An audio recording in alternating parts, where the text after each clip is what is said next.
Hey,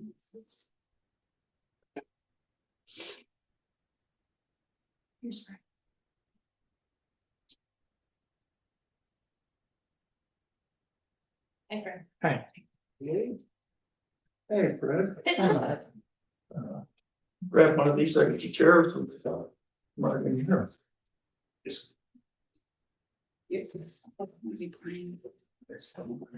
No, that's left over from, things are just ignore them, they're left over from the board. Is that heck? Am I gonna be today? You look okay. All the time. I'm dedicated, big people. I have to find people complicated. There is, Kate, one of these with your name on it, if you choose to do this. Yes.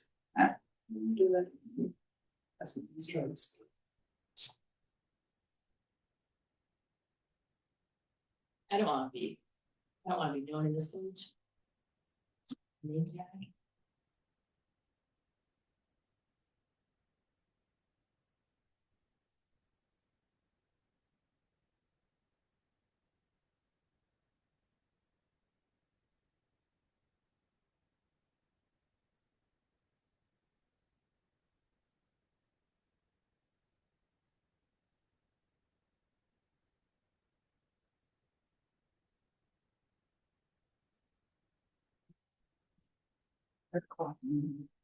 And Ron Mooney has joined us. Yep, he's on there.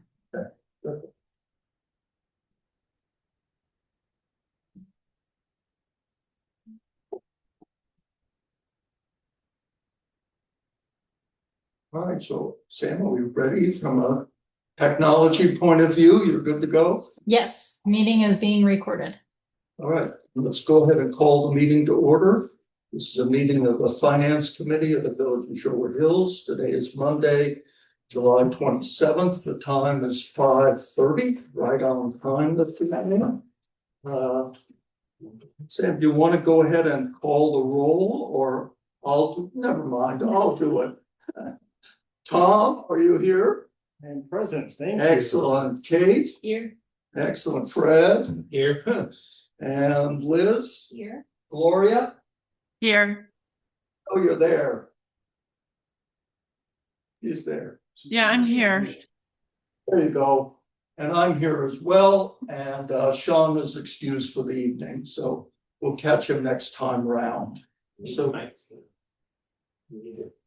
I don't think they're on. I suppose, I don't know. Pretty loud as it is.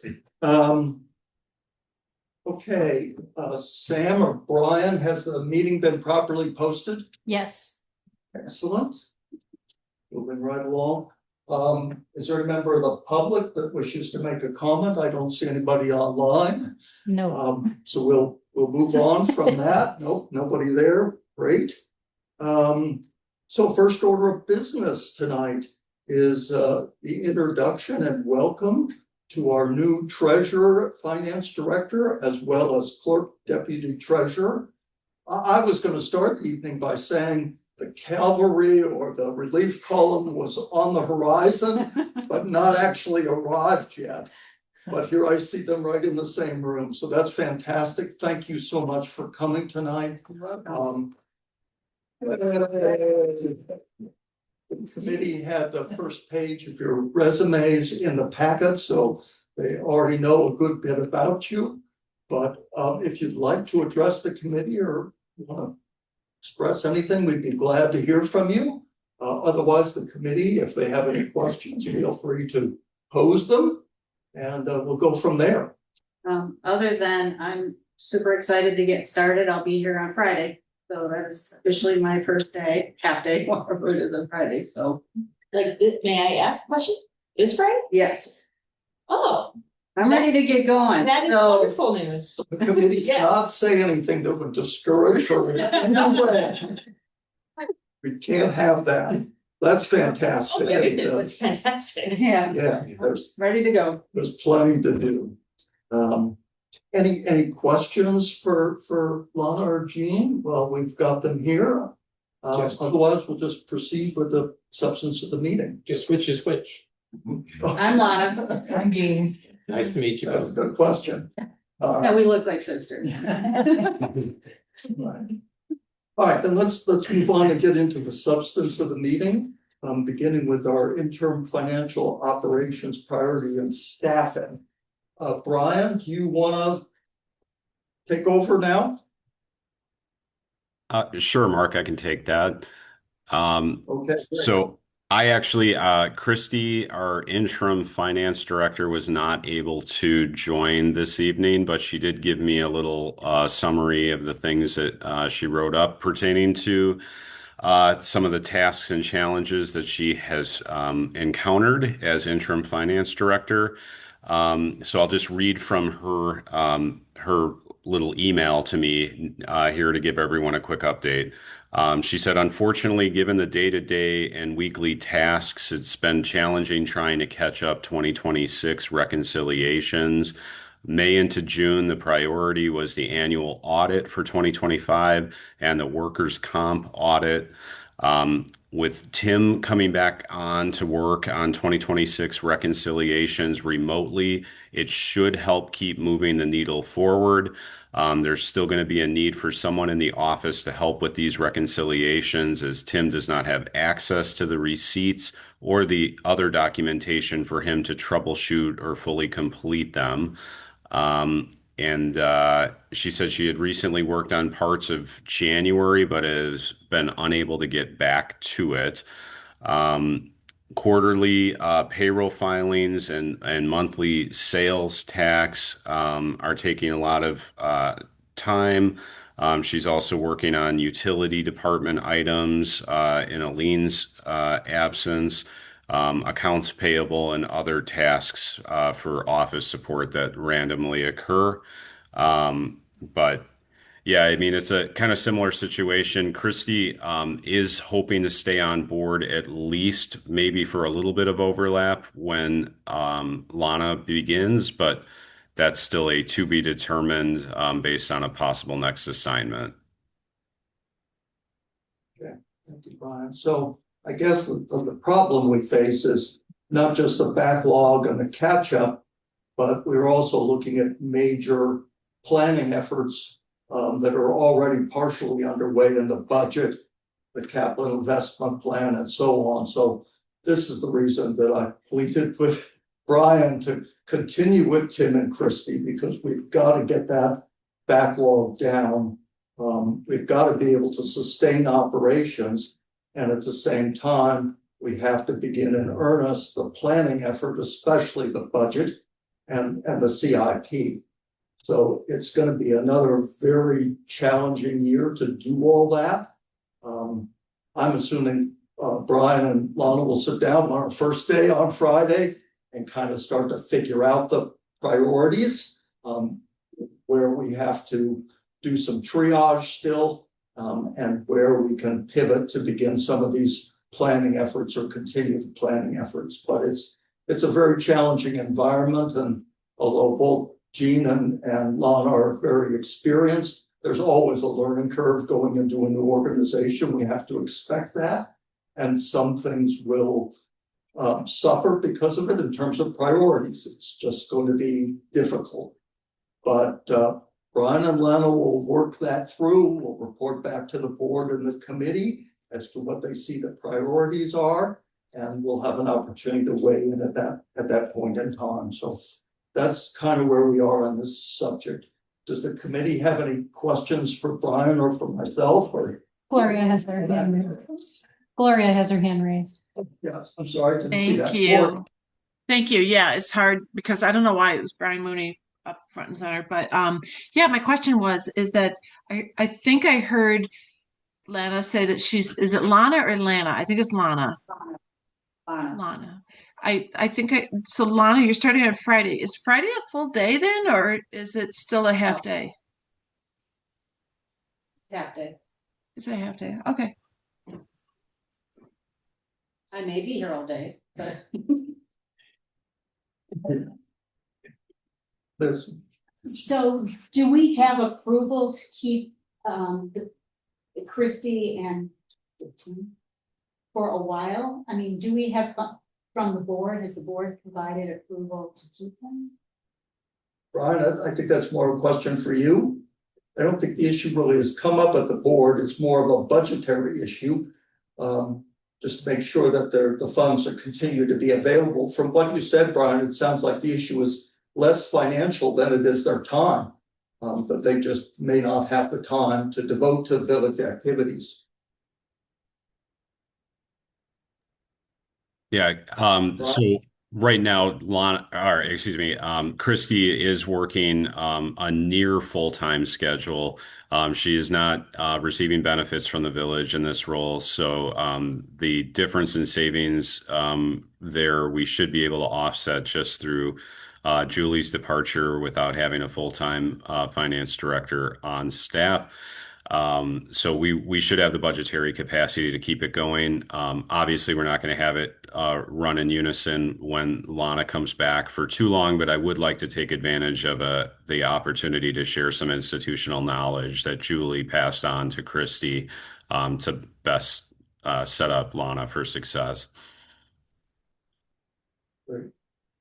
Yes. Follow up? Yes, my follow-up is, so financial reconciliation, that's a concern. I mean, obviously we have to do everything all at once, but I've seen the board wants all these reports and everything. But they need to get this done. We need staffing to get this done. This needs to be a priority for the board, for the village.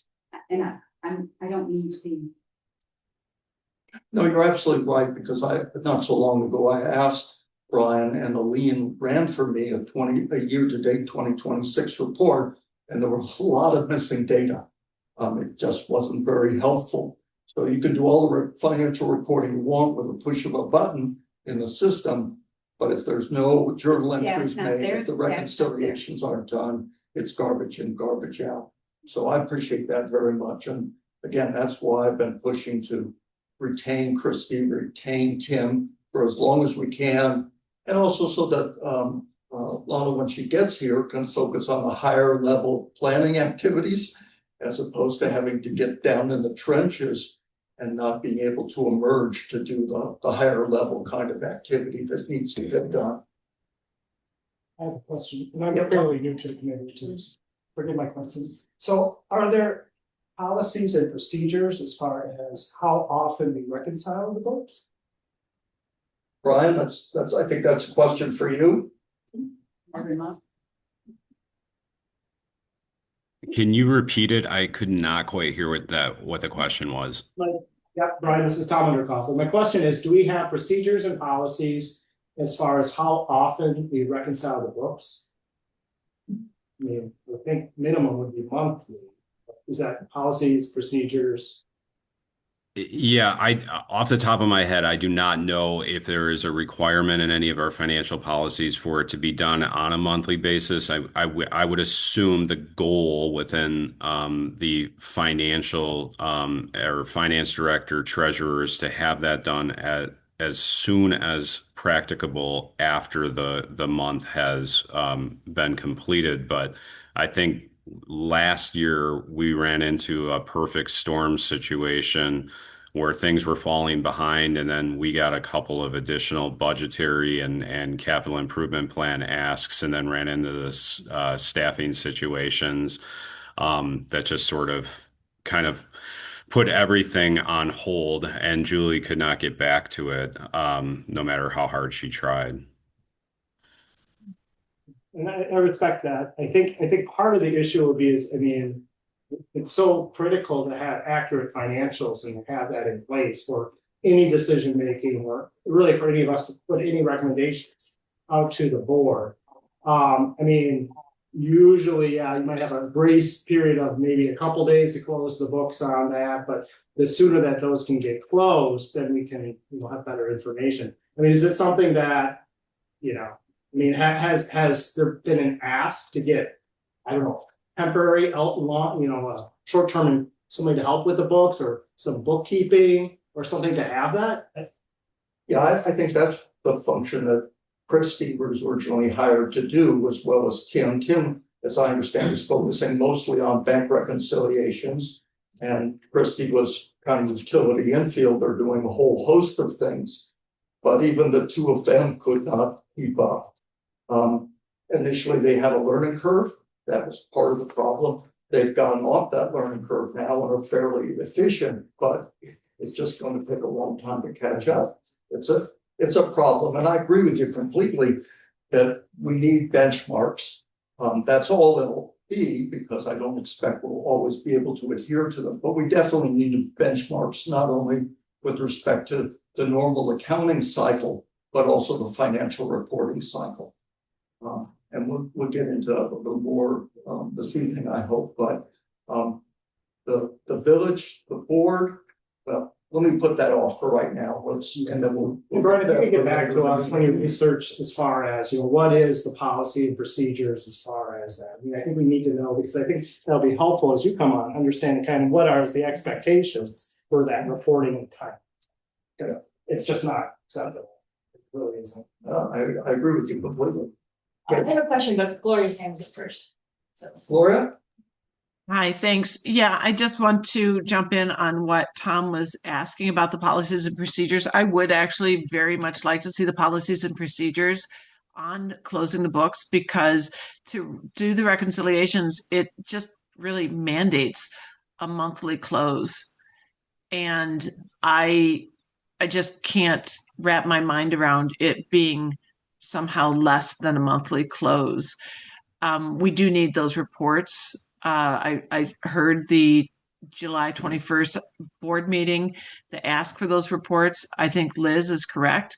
We can't function if we're not closing the books every month and having that as a metric. Now, my question though was regarding the time frame, because I heard Mark say that we really want to get caught up before Lana starts, but then I heard Lana say that she's starting on Friday, and Christy is only partially through January. And I remember the last finance meeting we had, the report, Brian, correct me if I'm wrong, said that it takes about 2 to 3 weeks for them to reconcile for 1 month. And now hearing today about how the fall behind happened, when I looked at the reports in the board packages, we had January, February, March, April. And then for some reason in May, things started to slip. So that was before the public heard about Logic, but that wasn't before the insiders knew about Logic. It was only before the public knew about Logic. So I'm curious about what was going on in May that created such mayhem that we had this fall behind.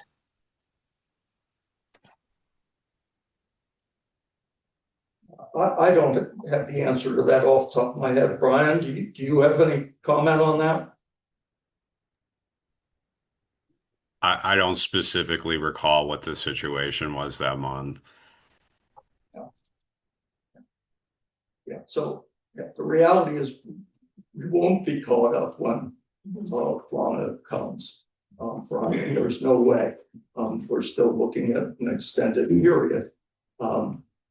And we put Tim and Christy to work on that, but to try to bring in someone new other than that, they would have to go up the same learning curve Christy and Tim did in order to get where they are now. So could that temporary person person temporarily do? It sounds like they're doing other things. And then, but focus Christy and Tim use their knowledge that they've learned, to do this, which is, I think, we're the finance meeting, so that's our priority, right? We want to see growth. Yeah, and my understanding, and correct me if I'm wrong, Brian, is that Tim is pretty much exclusively working on the bank reconciliations to bring that up to speed. And therefore, I assume Christy will be working obviously with Lana to try to bring her up to speed. But beyond that, also a lot of the catch up in terms of the journal entries, the accounting entries that need to be made.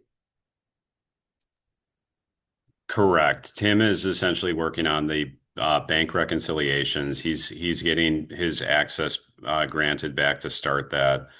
this week. So he's going to be focusing his attention on that when he has time between the roles that he is fulfilling.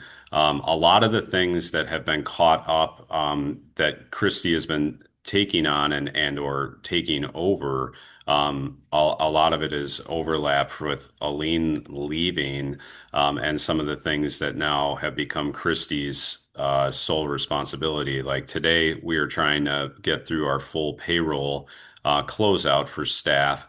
And we usually had checks and balances system of Aline doing the front end of the payroll and then Christy finishing the latter half and doing the exchanges. And now Christy's going to be managing that solely. And then Christy has been pulled into some of the utility processing requests right now, as that was Aline's primary duty. And Christy had a big role in helping get all the paperwork processed for all of the seasonal pool employees, of which I think there's like 100 different applications that she has to enter in and then enter data on some of these exchanges that she has access to. So these pop up seasonally, and that could have very well been what the May issue was last year for Julie then too, in retrospect, with the rec program starting and all the paperwork hiring processes that staff are involved with there. It's a significant workload, and it's always borne by, the group of 2 or 3 staff members on the admin team.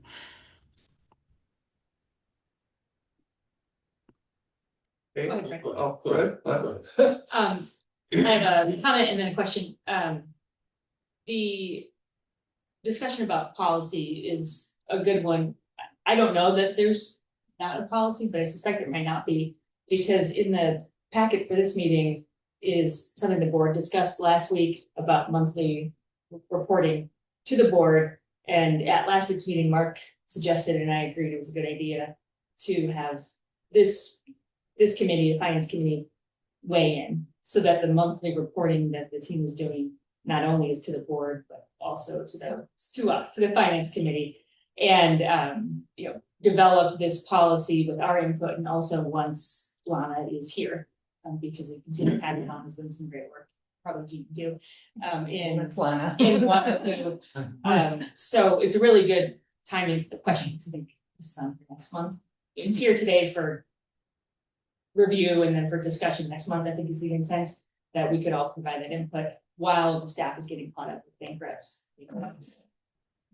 We've taken a run at financial policy in the past that we never finished it, and we need to get back to it. And also procurement policy. But for the life of me, I don't recall seeing something with respect to internal benchmarks for reporting and closing the books, which would typically be something an organization would have and something the village definitely needs. I'd be surprised, like Kate, if there was such a document.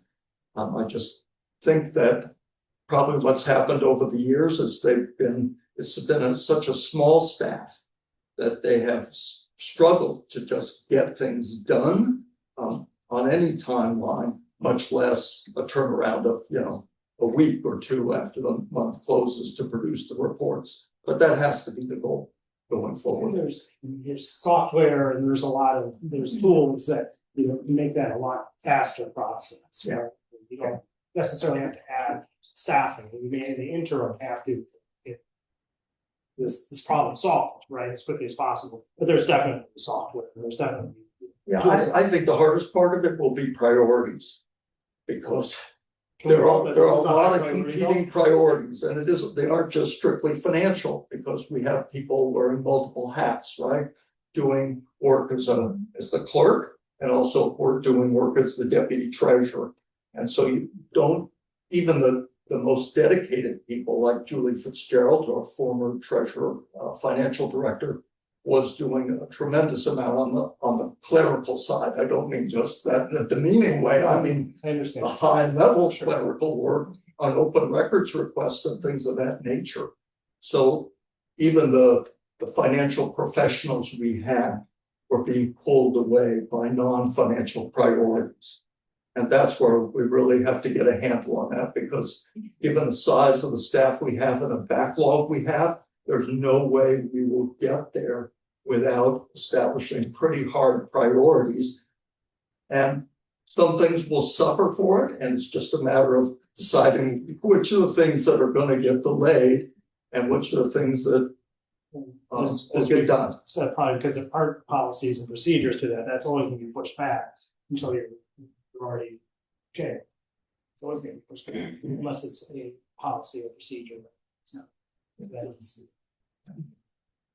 I do. Brett or Liz? I pulled up our policy and procedure. I don't see it. Just- Oh, This wouldn't be covered anyway?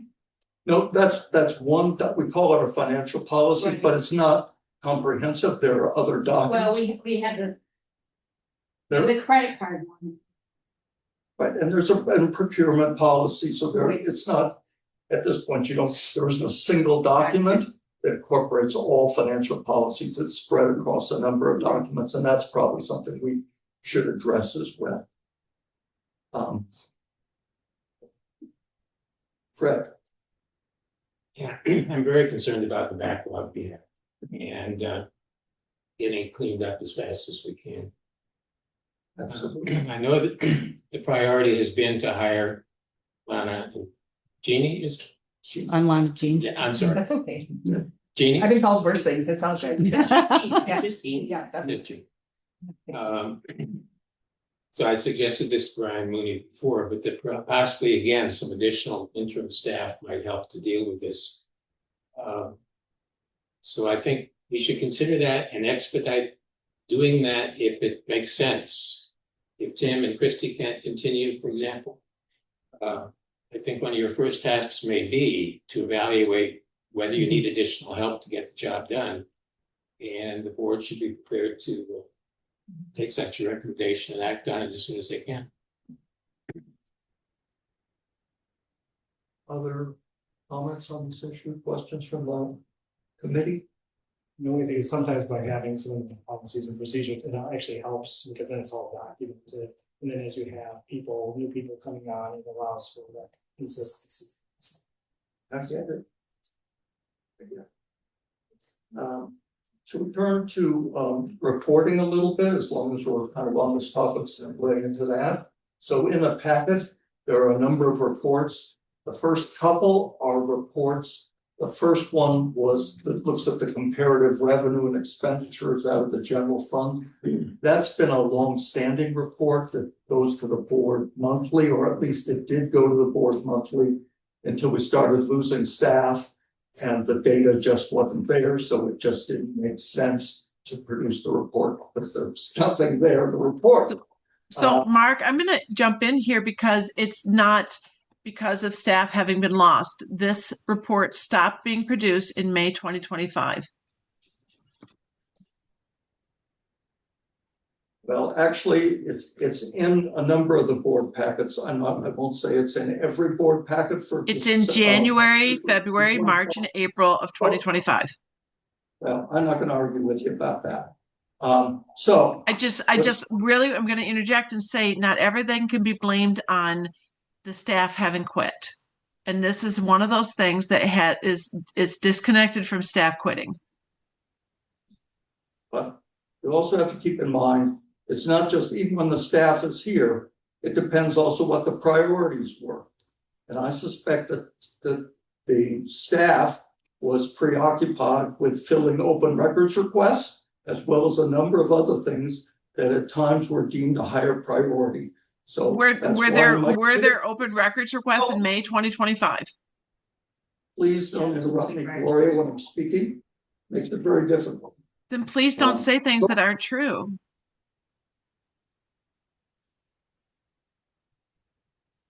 You done, Gloria? Are you done? Oh, good. Okay, let's go back to the reporting then. So in the packet, there is the initial report. The first page of the packet, I think it's on page 7 or so, is just the checklisting. So the checklisting the board gets monthly, although we didn't get it the last board meeting. I won't get into why. But that's the initial report, and then the following that is the general fund report on the general fund revenue and expenses relative comparative to budget and to a prior year. So that's the extent of the regular reporting, and then following that, there's a report on the investment account and the return on investment. And then beyond that, there was a report that was in prototype, which Julie never was able to put into production, dealing with the cash balances in the various funds, not just the general fund. So this is an area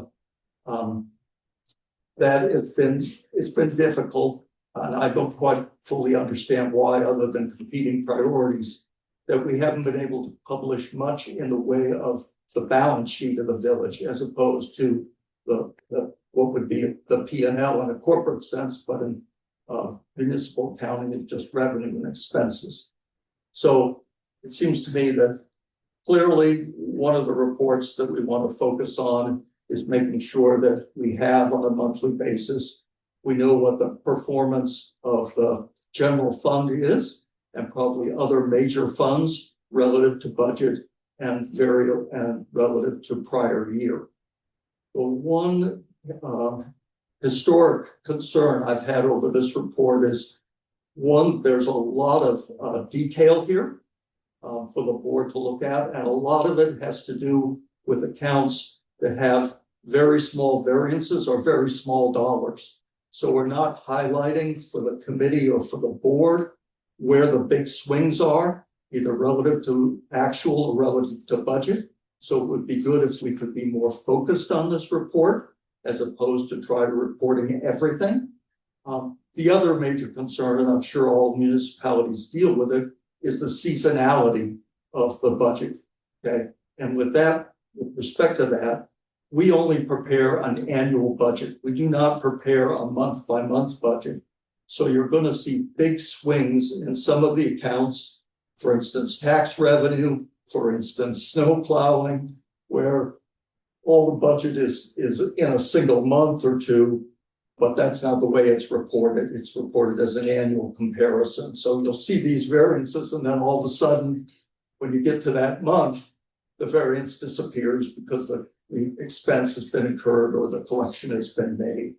So, and I've been exploring a little bit with Julie before she left about filtering out some of those, what I would call sort of less meaningful variances, where either numbers are very small or the numbers are greatly impacted by the season, and finding a way to give both the committee and the board a much more focused report than what we're currently seeing.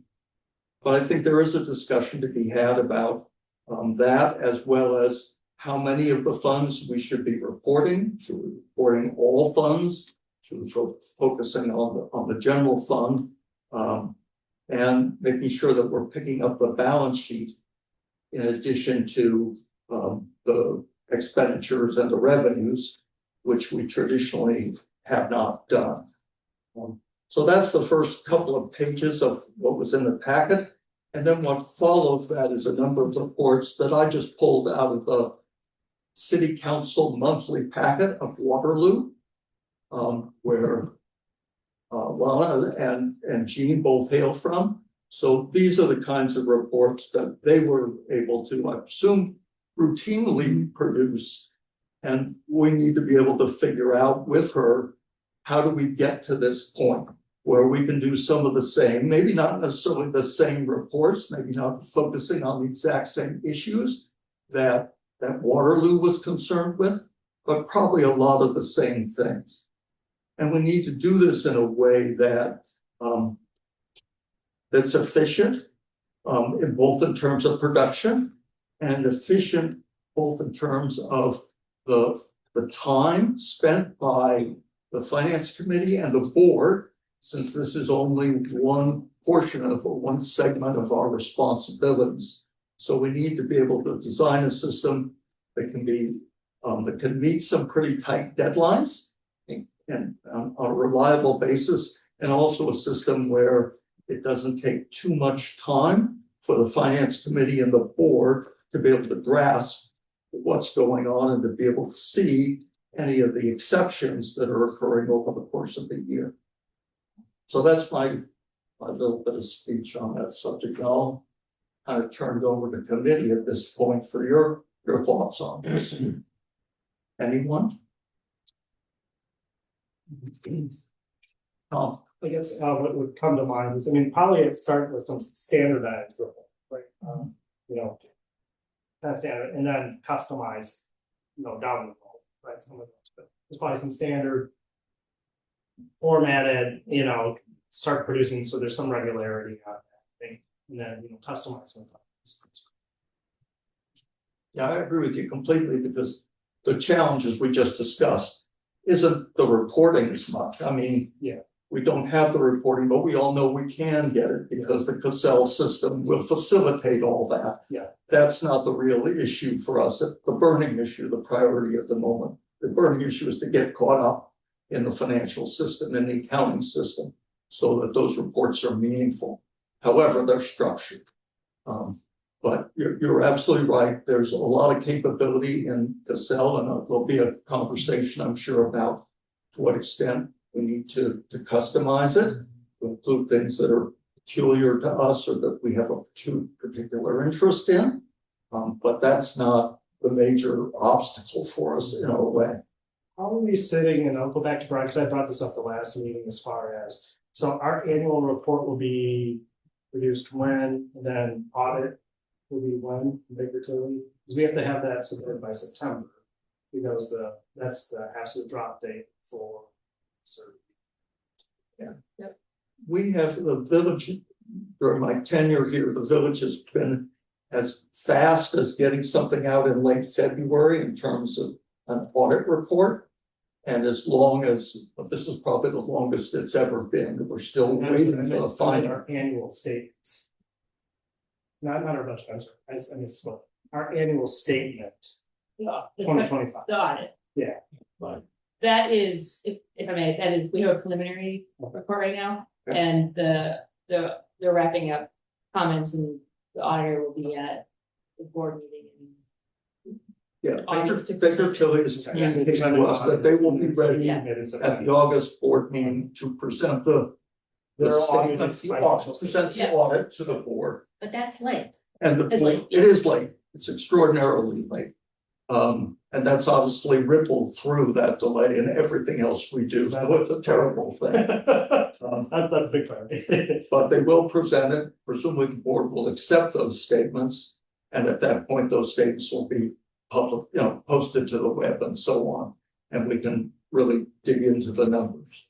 What they've given us up to this point is preliminary statements, which I think I copied all the committee members on. Both, they've given us final financial statements with respect to the kids, to the tax increment districts, and preliminary with respect to the village, all other aspects of village operation. And the tables that I summarized in the packet are derived from those preliminary financial statements that we received from Baker Tilly. So what I was hoping to do at this meeting is to talk about some of the highlights, if you will, of those statements. They're preliminary, but my guess with respect to the highlights, they're not far off. Timing is, I mean, we're okay. It's Yeah. not very, but okay. Yeah. And then we will roll into the full-blown statements at our August meeting. In addition, there will also be a statement, I think that more in corporate terms, but a statement to management, you know, internal issues, and they will publicize, you know, they will discuss those with the board, presumably at the regular August meeting. And I'm presuming that the board will make a referral to this committee to further investigate those issues and have a discussion with Baker Tilly about what gave rise to those concerns and what, if anything, we can do to remediate that in a cost-effective manner, if it's even possible. So it will be more than just the numbers that we'll be dealing with. Okay, Actually, I'm gonna Gloria. embarrass. Oh, Gloria's got it. No, go You ahead. can Gloria. embarrass me after. I'll embarrass you after. It's the good kind. Okay. Now let's play nice. So, are we on item number 6 or item number 7 is one question I have.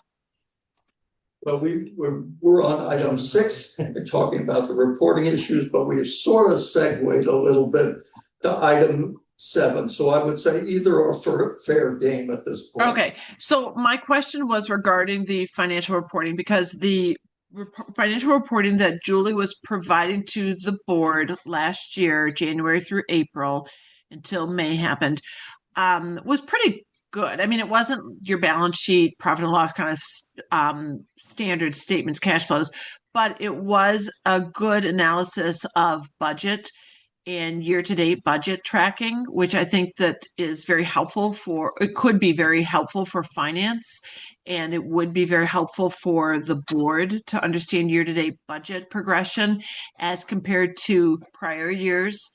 And as we go into the end of the year, as compared to future budget being proposed and developed. Yeah, and I think, that's certainly my intent is to at least maintain the reporting that we have, expand upon it as quickly as we can. I mean, having Lana in a full discussion with the board once she has the conversation about Brian about priorities, because again, reporting is extremely important, but it's by no means the only priority that she'll be dealing with. So we'll definitely be having that conversation. And I do expect that the reporting that the couple of reports that were at the beginning of the packet that we're currently producing, we would continue to produce, perhaps not in exact the same format, because I'm not sure that what Julie was providing the board was a Cassell report. It looks to me like it was something that she pulled the information from Cassell and then brought it into a spreadsheet and added some things and so on. And we may, in our desire to be efficient, work with something more standard out of Cassell in the beginning and then customize down the road. So I won't say it'll be the same report, but I think from a substantive point of view, the information will be there. And to me, the reports that Julie produced last year looked to me like they were in Excel spreadsheets. Obviously, she pulled the data from somewhere else, possibly from this Cassell software that you're talking about, but that's not unusual at all to use software to generate data and then put it into Excel to be able to manage and manipulate the data to look at it in different ways. That's pretty standard as far as monthly reporting goes. And I should think that that spreadsheet that Julie used January through April 2025 is still available and is ready to sort of plug and play, if you will. Yeah, I think as soon as Lana is kind of situated, we'll have that conversation, because I agree with you that usually it doesn't take a lot of time to put things into Excel, but it's an extra step at a time when we are hard pressed to get everything done. So that's something the committee will have to talk about. But yeah, just to clarify though, I didn't say it didn't take a lot of time. I said it's pretty standard that's how it goes. Okay, fine. So we will have to get general fund reporting. We'll have to get these balance sheet items, particularly with respect to cash balances in the funds. So that there will be a couple of sort of the minimum essential list, and we will work from there. And we will see what Waterloo did. We can see what other communities did, and we can think about what our special needs are as a community. But we just, right now, we got to get the data in the system. We got to check the data and make sure it's accurate as it goes in. And then we got to start generating these reports on a timely basis. So that's, I think, what's in front of us at the moment. Mark, I had to share, my comment has grown a little bit, but I was on the selection committee for the finance director, chose Lana. And in addition to being very capable and personable, one of the reasons that Lana was so high on the selection committee's list is that Lana and Waterloo used Cassell, which is what we use here, and the same auditors and the same financial advisors who are doing our financial management plan. So there's certainly a learning curve, but that's a lot of things lining up for hitting the ground running. But the comment that I said that was a compliment to you, there she was in the selection committee, the topic of the audit a few minutes ago. Thank you. I chatted with, we have the exact same auditor, not just the same firm, but same auditor, and I chatted with the auditor as part of checking references, and the auditor shared that they would, the auditors from Baker Tilly would schedule their field work first in Waterloo, because they knew that Waterloo would be ready with bank recs and the books and ready to go for the audit. I always imagine we were probably last in the circumstances we were in. So I think we, I think we're going to be in 2027. The audit for 2026 should be done soon. We have good teamwork too. Yeah. So That's a way to count. so- I was taking Ron with that, so we weren't talking about Eugene. It's all good. It's all due. Any more comments with respect to reporting before we turn directly to the results of the 25 audit? Hearing, seeing none, let's then turn to the tables. There were 4 sets of tables of information that I extracted from the preliminary statements. The first one is just looked at the fund balances and how they compare relative to budget.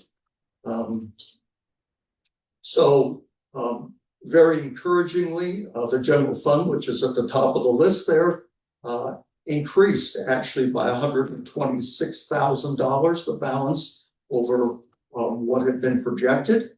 We had actually thought that we would have to actually pull down $37,000 and change from our unassigned fund balance in order to balance the 2025 general funds, and that proved not to be the case. And we'll get into the details in just a minute, but that's the conclusion on that. And you can see with respect to some of the other funds, there's a variance, as you would expect, between the actual change and what was budgeted in terms of the change in the fund.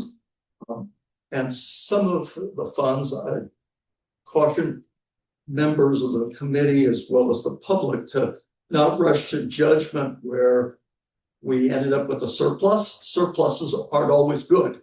An example, a classic example to me is the capital fund. Okay, what that surplus represents is we didn't do what we said we would do in terms of capital projects in 2025. So we didn't accomplish what our goals were, and it just left with us with a surplus balance. So most of the time it's good to see a surplus in the accounts rather than a deficit, but it isn't always a good thing, because if we had planned to spend money and we thought it worthwhile to spend money and we budgeted to spend money and we don't, then there should be a really good reason why we didn't do that. So that would be my one comment there. So we'll go through these more in a subsequent meeting. We'll be coming back to these issues on this first page when Baker Tilly makes their presentation to the board. But those are probably the things I would raise on this page immediately. There's still things that I haven't fully dived into, like the change in the TID fund, particularly TID 3 that had a negative 113,000. I don't know why that is relative to what the budgeted change was supposed to be. So there are some unexplained variances here, and not surprising since we just got the report, and we'll take a little time to dig into them. Kate? Oh, I didn't mean to interrupt. I was getting. No, I was on a roll. I was saying, Go ahead. I don't know if it's all of it, but I would suspect a significant amount of the TID 3 variance is the UW Credit Union building being purchased by a tax exempt. The now UW extension is tax exempt. And I would, from this, I would suspect that happened after the budget was done for the assessments. Is the credit union building in TID 3? Because originally TID 3 was confined on Marshall Court, and then we extended it to include the boulevard. But I don't know that we amended TID 3 to go as far west as the credit union. So that's something Okay. we'll look at. Yeah, we'll We're look not at going to it. Okay. figure it out tonight, but Yeah. we'll definitely dive into that. And the very fact that we're looking at the early closure, that you and Gloria are looking at these early closure means that there's gonna be a deep dive on these kids coming up. And working with Ellers on that, so I'm not concerned at all that this will be, passed over. So that's the story there. Oh, Gloria's got her hand up. Gloria? So I guess you kind of addressed the questions I was going to say, is that why are we budgeting for in every single TID case more than what we're actualizing? So I heard you say you don't know. But then when Kate jumped in about the credit union being possibly part of the reason for TID 3, the old credit union building is definitely not part of TID 3. The furthest west the TID number 3 goes is the boulevard. Oh, okay. Yeah. Well, then the mystery is larger than I thought. We will dig into that. So tonight I wasn't gonna try to explain everything. I can't explain everything. It's just to give you a flavor of first cut at what I see going on from my perspective, and I'm sure you'll have your own perspectives as we get into this more in the August meeting and we actually have final numbers in front of us as opposed to preliminary. So I'm going to turn to my table 2 then, and this table is trying to dig more into the general fund, and in particular looking at in the bottom half of the page where some of the variances occurred in the primary accounts within the general fund. So for instance, on the revenue side, we had a $10,000 positive variance. So we had $10,000 more revenue than we projected.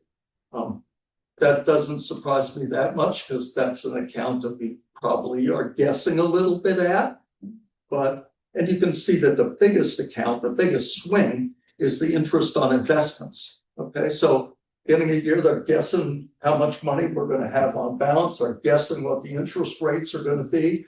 It turns out that they lowballed it and we actually earned $110,000 more than we projected on our budget. And that is definitely one of the main reasons why the unassigned fund balance grew in 2025, despite rising expenses and the like.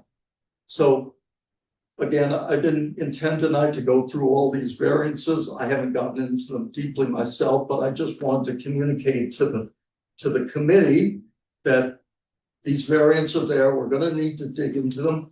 Not all of them necessarily. Again, we want to focus on the largest variances, the most unexplained variances to figure out what's going on here.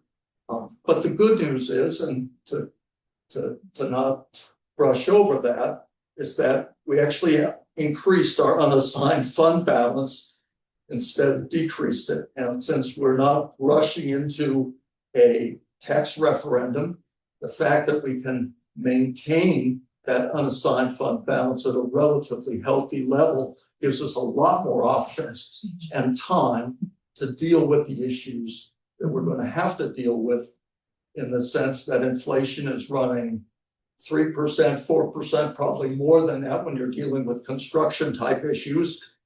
And yet we're capped by levy limits and it's creating a widening gap and we're going to have to deal with it. So the next page table 3, gets into this issue of the unassigned fund balance and how it stands relative to what our cushions were in our financial policy. We try to keep our unassigned fund balance between 15 and 25% of our operating expenses, budgeted expenses in the ensuing year. And we've managed to do that. You can see numbers like 31%. And even as we go forward, my projections, and I'm sure they're very rough, but my projections will still be above the top of our range in the unassigned fund balance as we conclude 2026. Again, when we get the final statements, we can fine tune that. When we get some year-to-date numbers on 26, we can refine that. But it is of a pattern that we have seen earlier, and it's good to know that it continues to be strong. Again, the issue is, why is it continuing to be strong? Is we're not spending what we should be spending And that would be the wrong reason to maintain that high balance, and we're gonna have to work our way through that. Our debt continues to decline. We borrowed some money last year, over $1 million. But as you saw in the capital account, we didn't get the work done, and that's why we have the surplus. So we gotta do something about that. But the good news is the debt is down $11 million, and we have a capacity, a statutory capacity of $40 million plus that we could borrow. Now, will we ever do that? Hard to imagine we ever would, but it just gives an indication of our fiscal capacity, our borrowing capacity as a AAA credit with our debt going down. On the other hand, the less good news is that the debt service coverage is still pushing up against our limit, which is about 25%. The reason for that is not because our interest expense is so burdensome. It's because we're constrained from increasing our operating revenues, that levy limits. The reality is that debt service can be covered and will be covered by the village regardless of the levy limit. It's excluded from the levy limits, right? So under the levy limits, we're constrained by how much we can borrow to fund operations. But with respect to the payment of debt, the village is unconstrained in how much it can levy for that portion. So if you look at the levy, if you break down property taxes into components, you say part of that property taxes, what goes into the general fund to fund operations, and part of it goes into the debt service fund in order to pay the debt, right? And it's that latter fund that's not constrained. So if the village incurred more debt, it wouldn't violate the levy limits in order to levy that debt on the residents. Now, this is something that we want to do, but it's something that the village has the legal right to Change in do. equalized value, and that's the calculation, 5% of it, yeah, there's that, it's not unlimited. Right. Now, one of the issues we will face is that we, in our 2026 budget, we said we were going to borrow something on the order of about $3.4 million this year for capital projects, 2026 capital plan, okay? We're behind the curve as a board in identifying and approving those projects, right?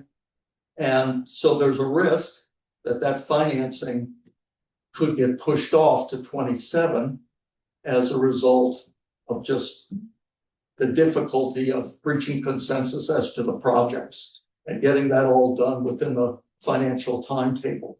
Now, if that happens, that's not the worst of all worlds. If things that we'd like to get done this year don't get done till next year, but it will affect the debt level, right?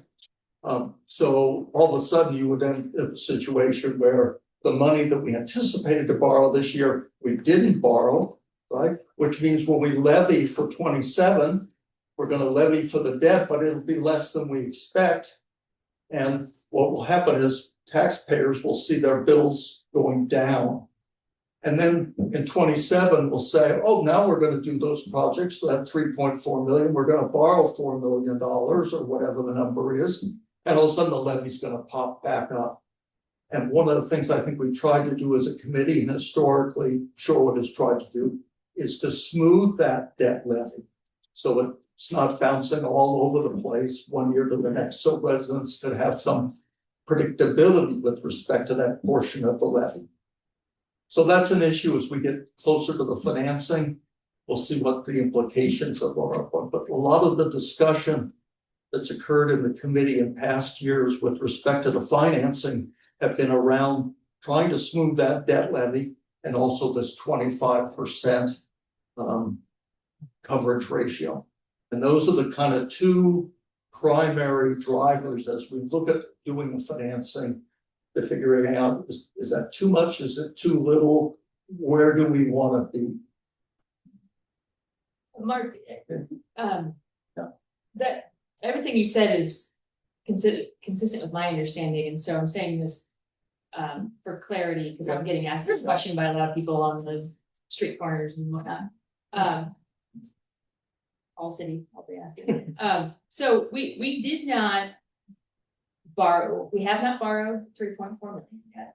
And we are not levying for the 3.4 million this year because we assumed the first debt service payment was in 2027.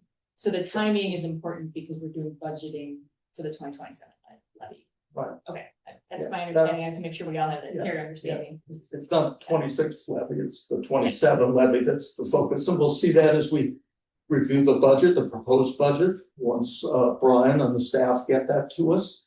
And we work with Brad at Baird and Company to talk about actual structuring of the financing itself.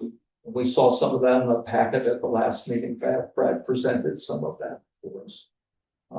And then on this page, just to finish with table 2, as I just broke down for you at the bottom of the page, what that breakdown of debt is. And you can see that of the over $11 million that the village owes, general obligation debt, which is the only debt that we have, most of it is not in the village proper, if you will. It's in the TIDs. It was $6 million that we borrowed to do the University Avenue project, and we were able to put that debt allocated, even though it's general obligation, it's allocated to the TID 3 specifically, and TID 3 is servicing that debt. So we do not levy the cost of that debt on the village taxpayers. And that's true with respect to the debt that's also in TID 3 and 4, or maybe it's just, yeah, it's just TID 4, TID 5, and it hasn't. So that's also something to keep in mind. It's not just the amount of debt, but where it's located within the funds. Mark, can I ask a, Gloria's got a hand oh, up too. thank you. Laura? Yeah, sorry about that. Yeah, so I'm gonna do what Kate just did, and I'm gonna re-articulate what I hear you saying, which I don't disagree, Mark, with anything you're saying. But I do want to re-articulate what you've just said. So what you're saying is that the money that is levied inside the TIDs stay inside the TID. They are paid for by the TID. The village taxpayers do not pay for those bond issuances. But what I also hear you saying is that we have not levied for the 4? That'll be next year.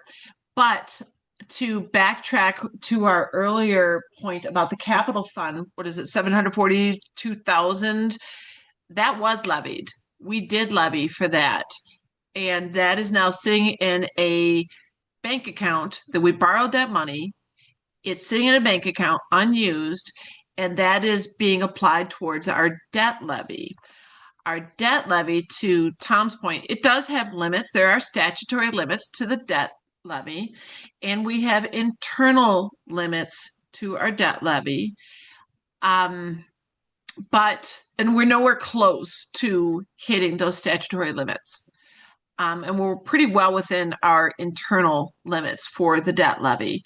But I think that people really don't, residents, generally speaking, when I talk to people about the village finance, people don't really grasp the idea that the debt levy, these capital expenditures, for example, Logic, isn't something that is constrained by the statutory limits, that this is a separate fund, it's a separate pool, if you will, that has different constraints applied.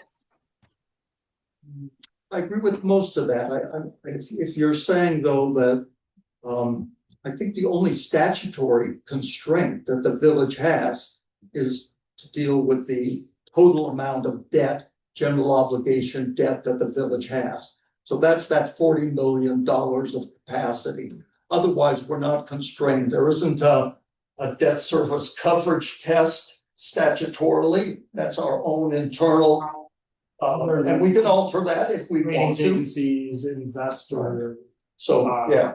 So one thing the state is saying is you can't borrow anything more than $40 million, given the debt you have and the assessed value of the property in the village.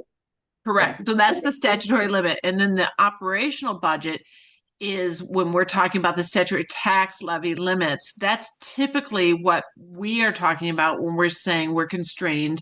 That's typically what your average homeowner is talking about when they're understanding that we've got a levy limit constraint is that operational budget. But the debt levy statutory limits were nowhere close to hitting that.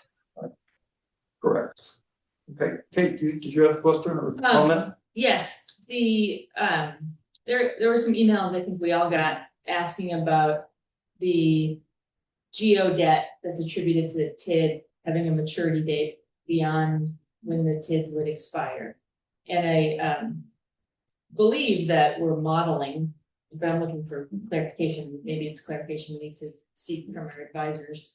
But I believe that we're modeling, projecting, and expecting that the TIDs would retire all of the debt associated with the TIDs by the TID closure, irregardless of the maturity date that it sees. As a legal requirement, they have to. Okay. You can't close a TID with outstanding liabilities. They don't let you leave the creditors holding the bag.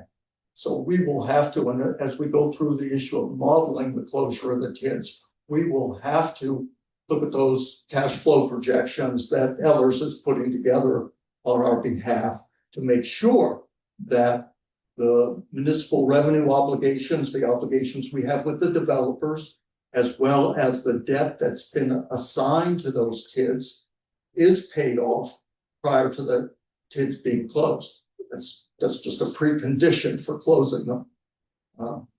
So, and then just catching up. So. Yeah. This was TIF District 3, right? And this one was the 2031, was the. I think that's the statutory. And then it got extended to 2037, wasn't it? No, I think it was extended actually to 2031. Yeah, And it the was geo- 2030 and it went to 2031. Oh, okay. Maturity of the instead of doing a TIF revenue bond, it's more cost effective, as you would know, to do a geo bond. And so we did a geo bond for the University Avenue reconstruction, but TID 3 repays it with TID revenue. Geo debt, the source of the funds. Is we're moving the TID. And so while as a municipality, I'm saying this with like some degree of confidence, I'm not saying this as I'm the authority on this. My assumption here is that as a community, we have until 2037 to pay that debt. But we're the expectation and the projecting within the TID 3 is that TID 3 would retire that debt by 2031 earlier before TID closure. Not so in line with TID closure for timing, not in line with the maturity of the geo debt. You can see some of that in table 4, the next table, which looks exclusively at the TIDs. We set you up for that. We're done. Short meeting, so you know. Gloria has her hand Yeah, up. the amendment of the tables. I'll pay you off later. So you can see for each of the TIDs, the key balance sheet accounts and TID 5 really doesn't have any outstanding debt. It does have MROs, which we would have to deal with, as do the other 2 TIDs. So when you're looking at, for instance, TID 3, we not only have to deal with that $7 million that was on the prior page, the outstanding debt, general obligation of village that's been assigned to TID 3, but we're also going to have to deal with these MRO payments. That $318,000 there in the middle of that table was just 2025. So those payments continue, and when Ellers does the cash flow projections, you'll actually be able to see how much those payments extend out into the future. And presumably Ellers will also be looking at the prepayment features of those obligations to the extent that we're able to pay them off early without a penalty in order to close the TID if that's our objective. So there will be, as part of the financial management plan that Ellers is updating on our behalf. Last year, they did not model the TIDs. They just took what Vanderwall, who was our planner, had projected going forward, but Ellers did not do an independent projection, which they are doing this year and reviewing all the documents. So they're doing that this year, and once we see that, probably in the fall, we'll have a much better idea of this whole issue of closure and whether it's something that really will fly or not. Gloria. Thank you. So you're on table 404 and backing up to table 3 of 4 when the information regarding the general obligation bonds being due in 2037 was raised. This is one of the reasons I asked for those TID 3, TID 4, TID 5 finals to be included in this package tonight so that anyone following along could understand what we're talking about. So I understand from what Kate was saying that the 2022 general obligation bonds were issued in 2022 because of the University Corridor project. We needed to put in those sewer tunnels or the stormwater tunnels underneath the University Avenue. And we decided to issue those bonds inside of TID 3 because University Avenue being adjacent to TID 3, it was within scope that it allowed for this. And that's why we have this due date into 2037. But the intention is to use the TID revenues, the taxes that are generated inside that TID to pay off that bond issuance. Is that correct? Yeah, my recollection is, although I would have to verify it, is that bond, we have an option that we can call that bond. And so that was part of the logic of extending it out in order to make it more affordable for TID 3 to be able to service all its debt, at the same time giving the village an option to prepay that debt down the road, so that we could close it and be able to tap the full value of the property in the TIDs. Excellent, thank you. So then the next question was about table 404. So you're talking about the municipal revenue obligations, and this is a question I've been asked a lot. Where people are looking at the monthly payment of bills and they're looking at the board level packages and saying, Gloria, why are we paying developers? So here we've got the MROs, total $4.3 million that we're paying developers. Could you help me understand why we're paying the developers? Yes, so every project in a TID is a negotiation. Let's just get that up front, right? The developer on the one hand wants to get the project done in the way that maximizes his profit, and the village wants it done as cheaply as possible while keeping within the aesthetics and the infrastructure and all the other issues that the criteria that are in the comprehensive plan, right? So there's a negotiation going on. And in some instances, the developer said, I can't do this project, I won't do this project unless extra parking is paid for, or whatever the ask is, okay? And in some cases, the village board says, no, we're not going to agree to that, and the project doesn't get done. In other cases, the village says, okay, that's something we can discuss, and there's a negotiation. And what's frequently happened in these MROs, and that's where you can see my footnote on table 4, the first footnote, reading municipal revenue obligations to developers are contingent liabilities. What does that mean? That means the developer only gets paid out if there's tax increment to pay him. Okay, so there were things that were done to make sure that if the village agreed, as it did in some cases, to extend essentially a note to the developer to accomplish the development, that the interest on that note would only be payable to the developer if the project earned its way out, which is to say with increment. Okay, so we're going to have to do a deep dive at some point, and I'm sure Ellers is prepared to help us with this in those agreements and see what the prepayment options are, because the way it stands now, these obligations, which continue into the future, are only payable to the developer if the increment project increment increases and provides the tax revenue to do it. And whether we And want to. I did see that note in some of the TIDs. I did see that note that if the revenues aren't there, we can still close the TID and then our obligation to the developer ceases to be.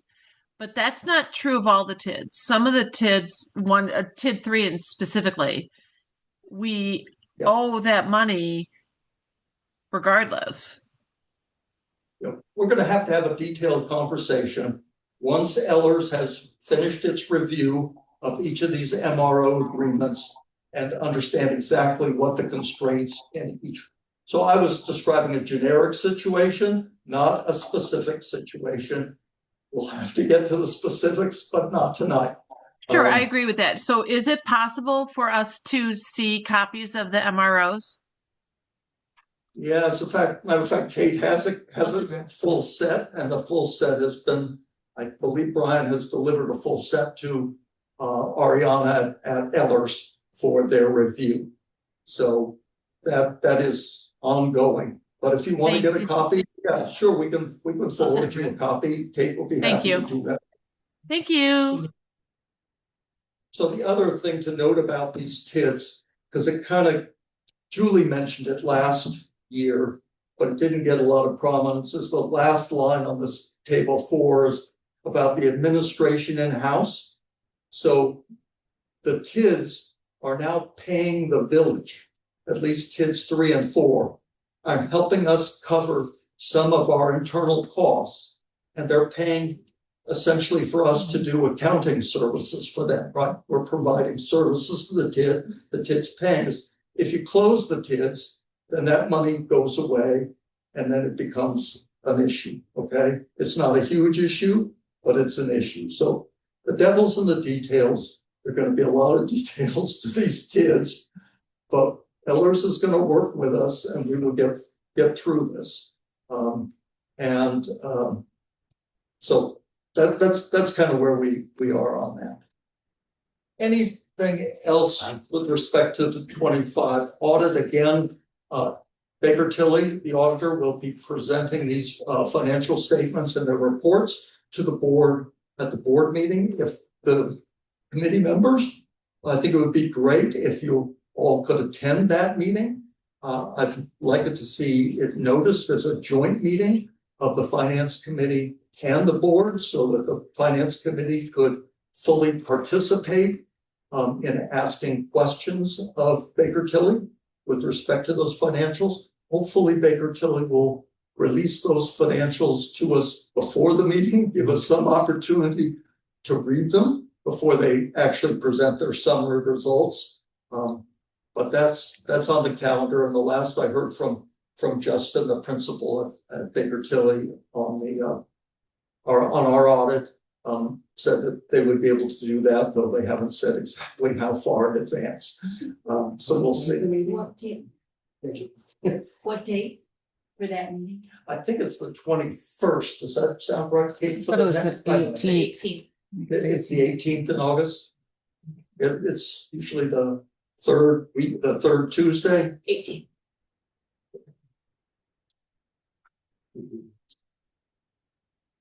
18. Absolutely. That's it. So we should plan on. Yeah. So our regular meeting would be the following Monday. And I would still plan on us holding that meeting. And frankly, I don't know, I'll say it right now, although we can come back to it when we get to future agenda items and whatnot. But I think we're going to need some special meetings of this committee to get through the budget season, the CIP. I don't have dates yet, but it all depends on how fast things come together. But we still have to review the budget and recommend a levy. We still have to review the CIP and recommending financing with that component of the CIP. We still have to review the financial management plan that Ellers will present to us. But none of those documents exist today. So we're not in a position to get ahead. We can only work as fast as the documents are delivered to us. And so we're sort of at the mercy of that process. So I would not be surprised if then we get really backed up and we need multiple meetings as we go forward to make sure we stay on task and get everything done within the timelines that are required either by the state or by the credit financial markets. Felix. For the CIP, and I'm sorry if I'm asking No. something that's bizarre, but has the board made decisions that would help us put numbers into that CIP, or are we simply looking at smoothing out this? All we're looking at is smoothing out this debt levy? I have mentioned it, Kate, I'm sure will weigh in here as well, but I have mentioned to the board that reminded them that last year, the finance committee took a pass on recommending the CIP, except for the first year, 2026, because of the lack of specificity. The fact that there were too many placeholders in the CIP rather than projects, and the finance committee was uncomfortable with that. And so they were willing to put a placeholder for 2026 this year of the 3.4 million, which was really a placeholder. The board's now trying to work up the renovation plan to spend that $3.4 million. But that's kind of where we are. So unfortunately, the best that we can do right now is go back to the last year's CIP. There are a number of items that probably won't change that were projected for 27, 28, but they're the small stuff, right? I mean, it's a truck here, it's a piece of equipment there. It's not the elephant in the room is the building renovations. And I would say to a lesser extent, street projects. Those tends to be the big tab items. And the board has just begun to put numbers, estimates that are not substantiated by actual contractor estimates at this point, but just numbers that have been put on these renovation projects. So there's a lot of work to be done. So I wish I could give you more, but it just doesn't exist. This isn't something is this normal? I mean, for villages to just do what we're doing, because, budgeting for this smoothing of the debt levy and saying that we're borrowing millions when we're not doing it? I would say that with respect to street projects, which is another big category, this is unusual. But that's because street projects are usually more straightforward. You're going to reconstruct the street. Our village engineer kind of tells us this is what you need to do. This is what it's going to cost. There isn't a lot of discretion and a lot of debate about that. It's the question is if you have the money and you need to do it, you do it. Building projects, right? We've all experienced what we went through on Logic. Mm-hmm. There's still a lot of discussion around renovations to this building, as well as the DPW building, as well as cold storage. And it's a work in progress. Kate, bail me out here. Yeah, no, but hey, what I see as normal in my professional experience with other communities is the first part we're doing right, which is levy, keeping the debt levy level, or even keeping property tax level, which is a function of the debt levy and the operating levy, obviously. And then using that as the guide to plug projects in out for the next 5 years. And what we're, speaking for myself, where I was not comfortable with the CIP draft last year, is it was just those numbers without the projects. Right. And so, in some ways, the good news is we're halfway there. We're doing half of it right. And then, it's just, I'm describing a spreadsheet in my head that you can see, but so we've got, we should spend 3.4 in 2026, we should spend 4.8 and so forth. And then we just need to assign the projects, some of them building, some of them infrastructure, typically with, we might have a catch-all for vehicles and equipment. But the biggest ones, to Mark's point, are in our community right now are renovations. And so that's where, obviously, with Logic, we just kind of got hamstrung. And there was Rocky Van Assen gave a presentation at last week's board meeting. I see. Oh, yeah, okay. We don't have bids yet, but Rocky thought that, from his experience as a building engineer, that it would be in that three range. So I think we're working towards it, but that's still. So we may have some Yeah, logical things. Yeah. Okay, thank you, sorry. I agree with Kate that I think when we get the CIP, the draft CIP, and the board has said, yeah, these are the projects we want to do, and we start to look at the costs and figuring out what the financing are. Because there will be more specificity as to exactly how that money is going to be spent. It will be a much faster process for us, but I would also say that if we get that in September or October, there's going to be real time constraints. So it's the good news, bad news.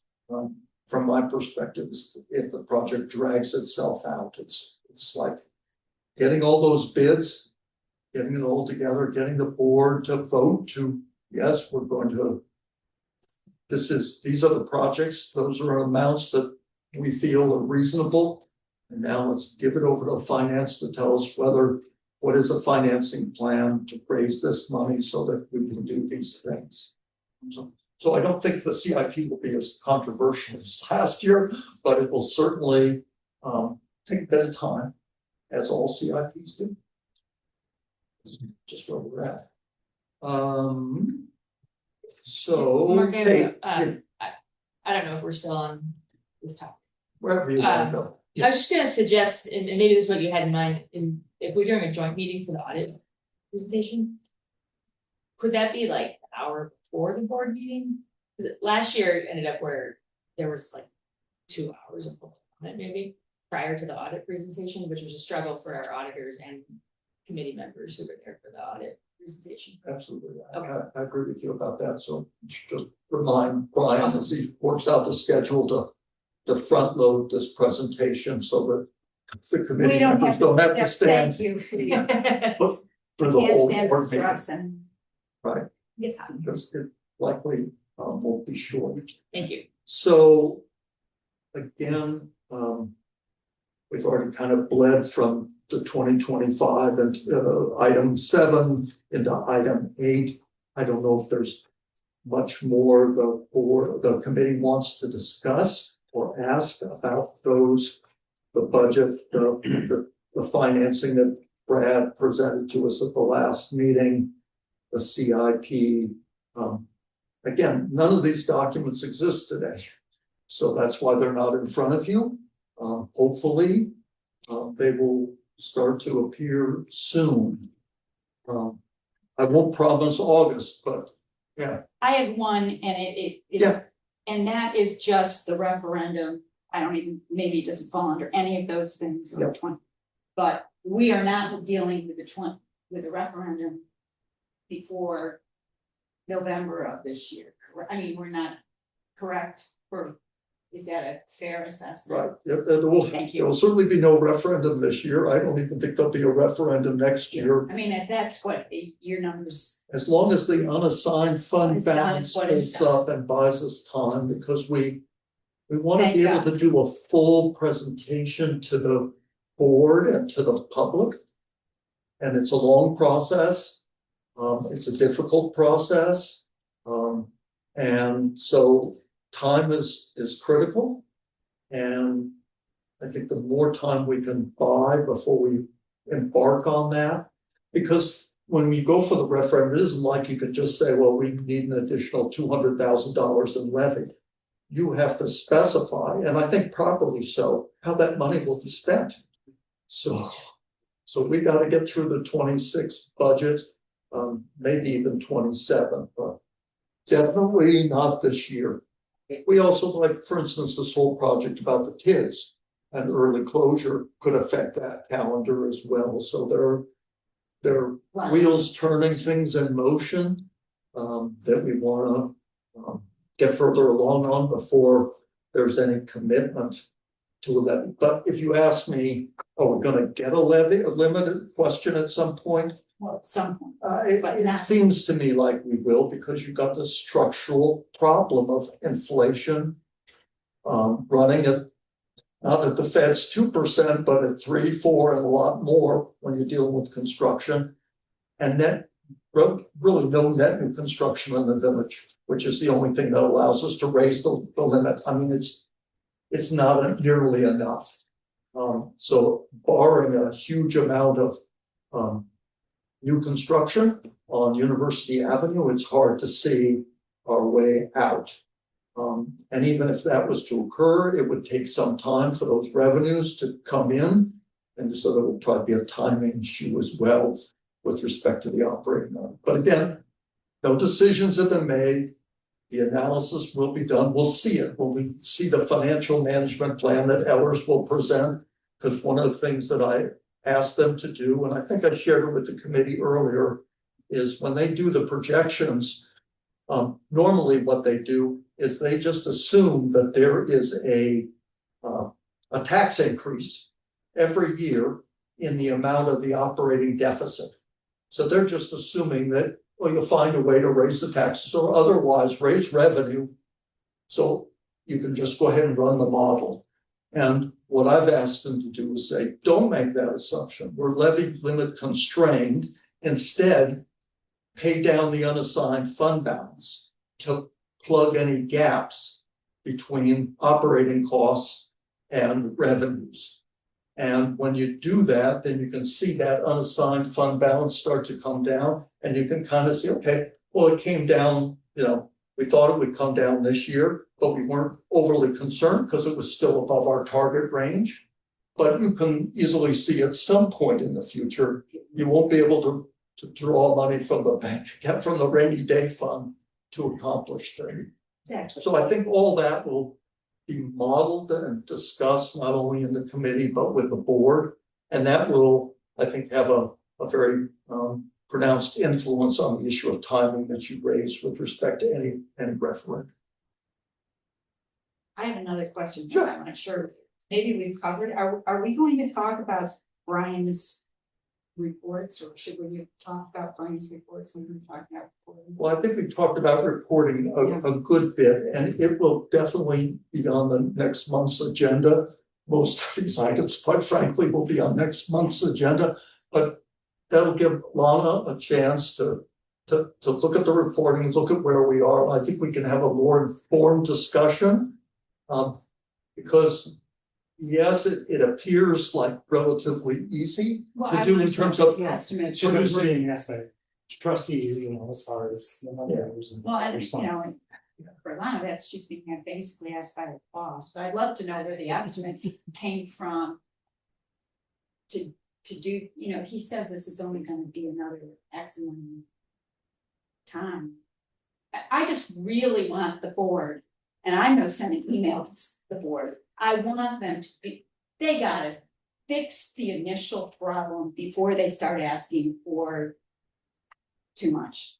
And then they have to make sure that they set up our staff so the staff can do what they have to do before we start doing all the extras.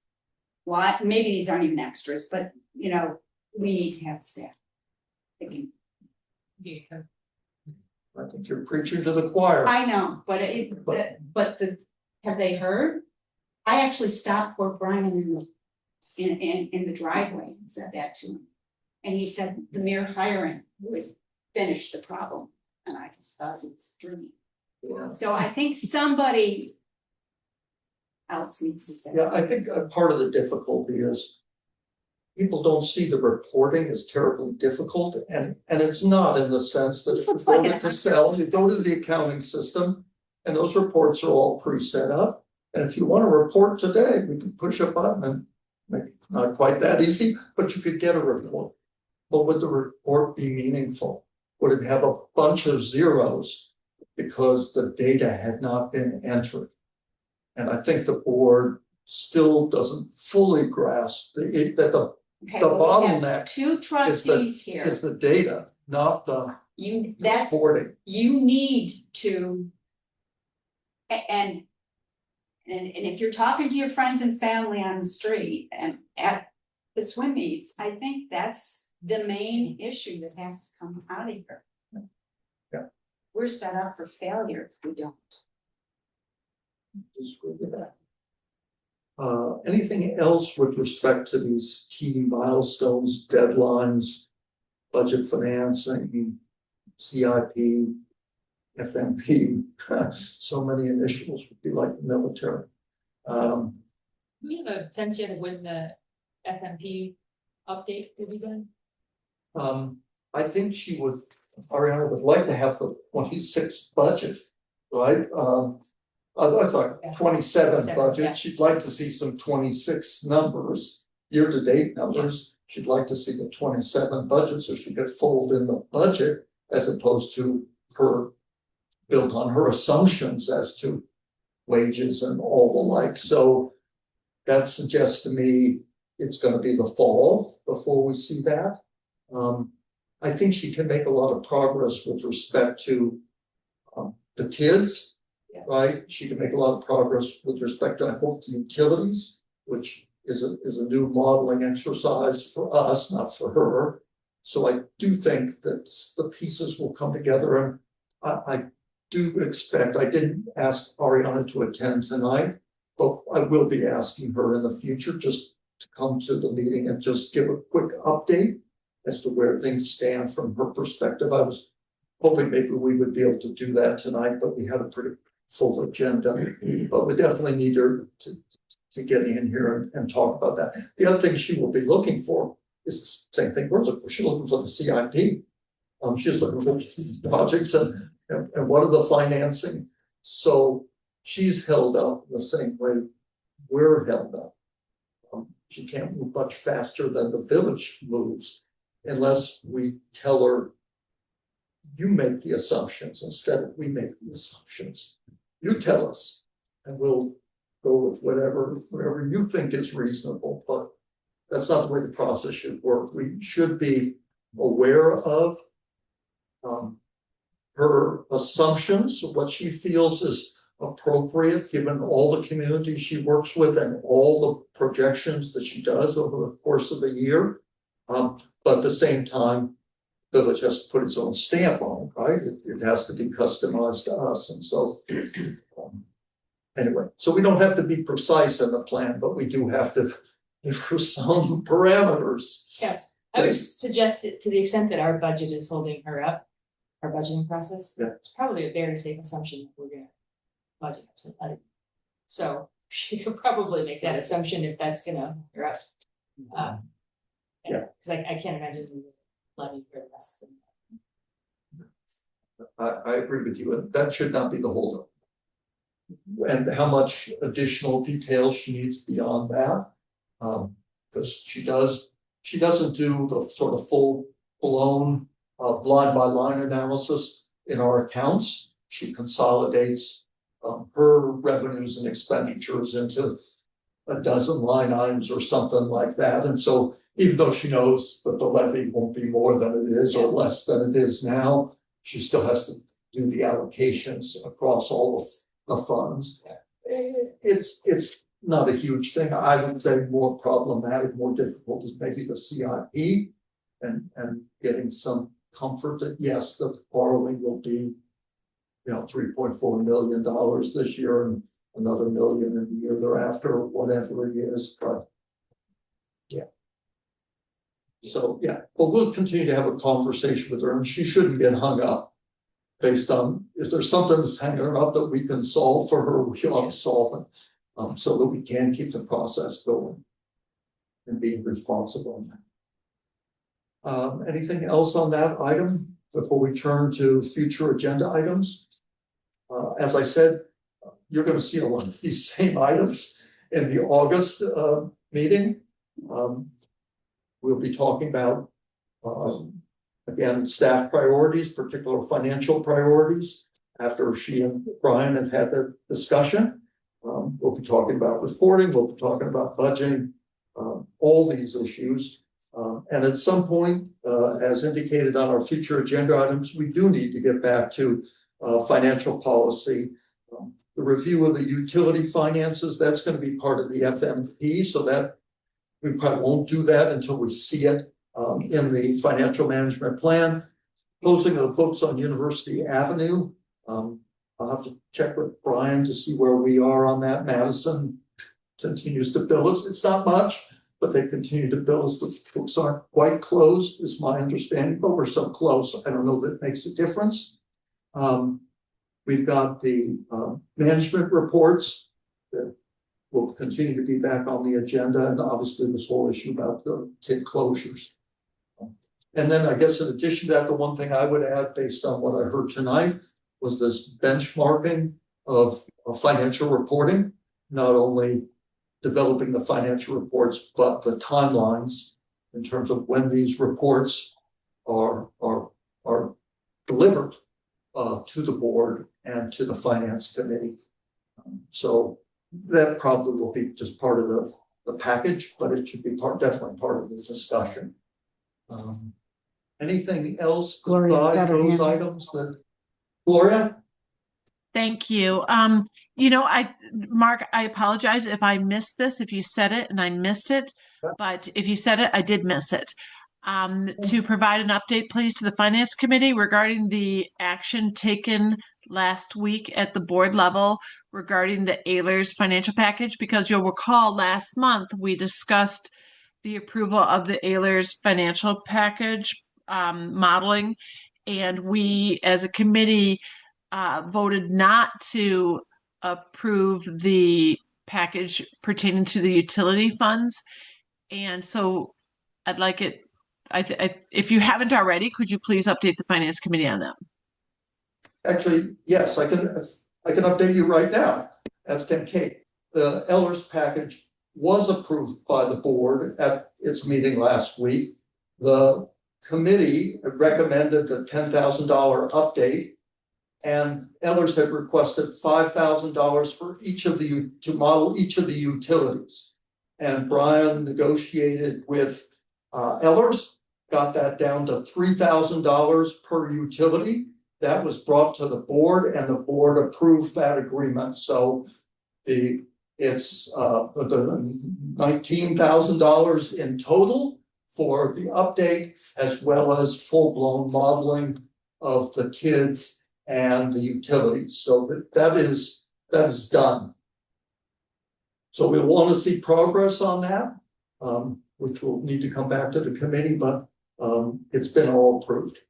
And the one other thing that I should just mention that Ehlers is working on, besides the FMP, is the early TID closures, is the annual report of the TID. So every year, in addition to the financial statements of the TID, which Baker Tilly produces, right, there's also an annual report that goes to the Joint Review Board.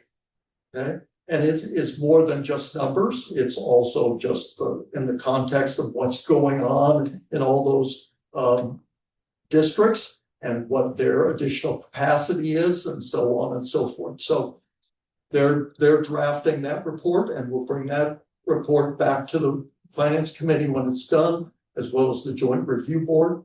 So from Ehlers, we've got the financial management plan, we've got the annual reports of the TIDs, and we've got they're working on the TID modeling of early closures. So we got them pretty busy. And as we make progress on all those, we'll have Ariana back and reporting to us where are we on all these different fronts as we try to move these things forward all at the same time. Okay. As far as our next meeting date, it's the regular meeting. I think we count reliably on that on August 24th, and then we have this special meeting, joint meeting with the board on the 18th, I think we said, for the Baker Tilly presentation. And I think that's pretty much it, unless there's anything more from committee members for tonight. 7:12, it's good time to get out. Is that it? Okay, motion to adjourn, adjourn. Liz, is there a second? I'll say. All right, any discussion? No, of course not. All in favor of adjournment? Motion carried. Thank you so much tonight for your patience as we work our way through this. It's just getting through the financial calendar this time of year is a slog. It always is, and this year will be no different.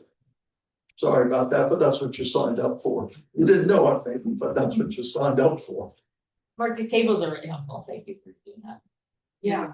Your 4 tables? Yeah, they are, they're very helpful.